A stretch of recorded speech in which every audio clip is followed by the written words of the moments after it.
اعوذ باللہ من الشیطان الرجیم بسم اللہ الرحمن الرحیم الحمد للہ رب العالمین الصلاۃ والسلام علی اشرف الانبیاء والمرسلین وعلی اہل بیتہ الطیبین الطاہرین المعصومین اما بعد فقال اللہ سبحانہ وتعالی فی کتابہ المبین بسم اللہ الرحمن الرحیم یا ایھا الذین آمنوا کتب علیکم الصیام کما کتب علی الذین من قبلکم لعلکم تتقون۔ انتہائی واجب الاحترام ناظرین، ماہ مبارک رمضان کی آمد کے موقع پر تمام عالم اسلام کی خدمت میں مبارکباد پیش کرتا ہوں۔ الحمدللہ کہ ایک مرتبہ پھر خداوند عالم نے ہمیں ماہ مبارک رمضان کی ساعتوں سے مستفید ہونے کا موقع عنایت فرمایا۔ یہ وہ مہینہ ہے جس میں ہم سب اللہ تعالیٰ کے مہمان ہیں۔ ہم سب اپنے گناہوں اور تمام تر کوتاہیوں سمیت ایک مرتبہ پھر اس کریم خدا کے محضر میں خود کو موجود پاتے ہیں، بالکل خالی ہاتھ، تہی دامن و دست، بغیر کسی تیاری کے۔ اب ایسے میں اگر کوئی امید ہے تو یہی کہ وہ کریم خالق ہمارے حال پر مہربان ہو جائے۔ اگر کوئی امید ہے تو یہی کہ وہ رحمان و رحیم ذات ہم پر اپنی رحمتوں کے در کھول دے، اور اگر کوئی آس ہے تو یہی کہ وہ ہمارے ساتھ اپنی شان کریمی کے لائق برتاؤ کرے۔ کتاب فروع کافی میں ایک حدیث ہے کہ جس میں رسول اکرم صلی اللہ علیہ وآلہ وسلم لوگوں سے متوجہ ہو کر فرماتے ہیں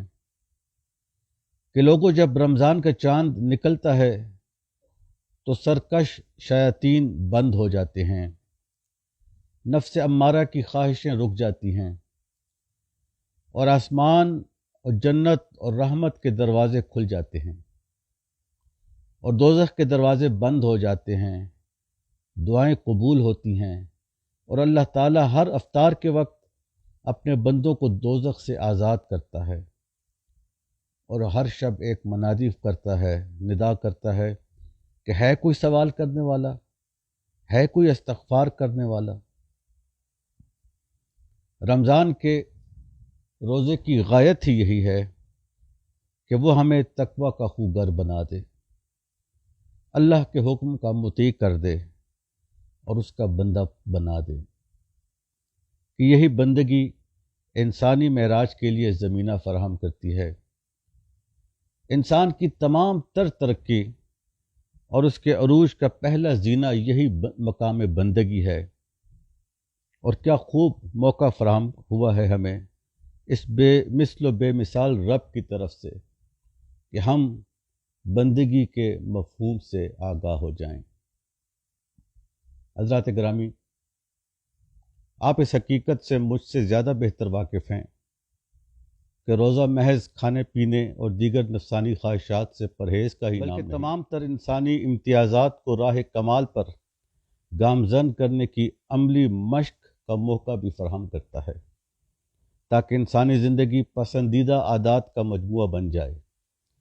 اور اپنی خلقت کے بنیادی اہداف کو حاصل کر سکے۔ میں امید کرتا ہوں کہ ہم آقائے نامدار حضور صلی اللہ علیہ وآلہ وسلم اور ائمہ کرام علیہم السلام کی سیرت مبارکہ سے آگاہی حاصل کرتے ہوئے اس رمضان المبارک کے ذریعے تقوی کی منازل کو طے کریں گے۔ اللہ تعالیٰ رمضان المبارک کی سعادتیں اور عظمتیں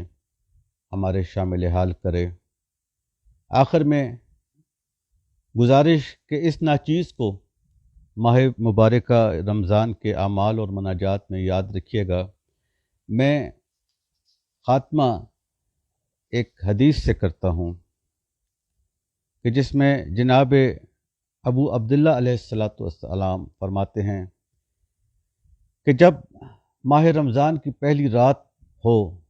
تو کہو اے میرے رب جو ماہ رمضان کا رب ہے، جو منزل قرآن ہے، یہ وہ مہینہ ہے کہ جس میں تو نے قرآن نازل کیا اور جس میں آیات بینات نازل فرمائیں، ہدایت و حق و باطل میں فرق کے لیے۔ یا اللہ ہمیں روزے کی توفیق دے اور اس کے قیام میں ہماری مدد کر۔ یا اللہ ہمارے روزے قبول فرما اور ان میں آسانی پیدا کر، تقصیر معاف فرما اور پورا کر امر معین جسے تو لیلۃ القدر میں جاری کرے، اور جو نہ تو رد ہوتا ہے اور نہ اس میں کوئی تبدیلی ہوتی ہے، اور یہ کہ مجھے اپنے گھر کے حاجیوں میں لکھ جن کا حج مقبول ہو اور جن کی سعی مشکور ہو اور جن کے گناہ مغفور ہوں، اور ان کے لیے کفارہ قرار دے اور میری عمر کو طویل کر دے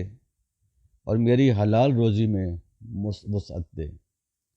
انہی کلمات کے ساتھ آپ سے اجازت چاہوں گا۔ اللہ تعالی ہم سب کا حامی و ناصر ہو، آمین۔